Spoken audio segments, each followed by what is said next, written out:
নতুন বছরের শুরুতেই রাজ্যের রেশন বণ্টন ব্যবস্থায় একাধিক গুরুত্বপূর্ণ পরিবর্তন আনল পশ্চিমবঙ্গ সরকার। রেশন কার্ডের ডিজিটাল যাচাইকরণ এবং বণ্টন প্রক্রিয়ার স্বচ্ছতা আনতেই এই পদক্ষেপ নেওয়া হয়েছে বলে জানানো হয়।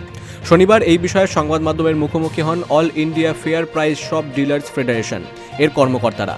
সংগঠনের পক্ষ থেকে জানানো হয়, নতুন এই নিয়ম কার্যকর করতে গিয়ে সাধারণ গ্রাহকদের সাময়িক কিছু অসুবিধা হতে পারে, তাই এই পরিবর্তনের সঙ্গে মানিয়ে নিতে এবং প্রক্রিয়াটি নির্বিঘ্নে সম্পন্ন করতে এলাকাবাসীকে সহযোগিতার হাত বাড়িয়ে দেওয়ার আবেদন জানিয়েছেন তারা। এটা নিয়ে আমরা বলতে চাই, পাবলিককেও একটু সচেতন করতে চাই এবং জনগণ যাতে আমাদের পাশে থাকে তারও একটা বার্তা দিতে চাই। রাজ্য সরকার যে স্কেলটা তৈরি করেছে, এখন নতুন স্কেলে আমাদের এই 2026 জানুয়ারি থেকে আমাদের মালবিলিটা হবে। তার স্কেল হচ্ছে আমাদের যে স্পেইজে তাতে 2 কিলো চাল, 3 কিলো আটা।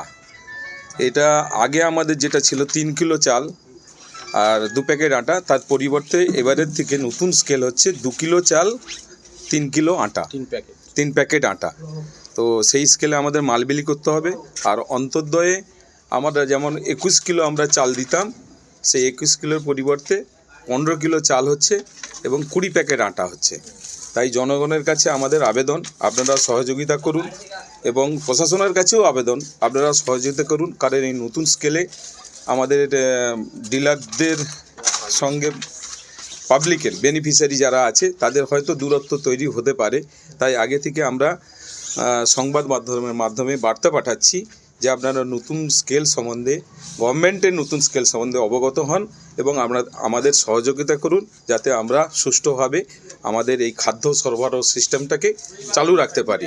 আমাদের মাধ্যমে সরকার যেভাবে খাদ্য বণ্টন, এই যে বিনামূল্যে খাদ্য বণ্টন করছে, সেই ব্যবস্থাটাকে যাতে সুন্দরভাবে আমরা নতুন বছর থেকে শুরু করতে পারি, তারই আহ্বান আমরা পাঁশকুড়া ব্লক থেকে জানাচ্ছি। ডিলারদের দাবি, দীর্ঘমেয়াদে এই ব্যবস্থা গ্রাহকদের সঠিক ও উন্নত পরিষেবা নিশ্চিত করবে। Bureau report, big news Bangla.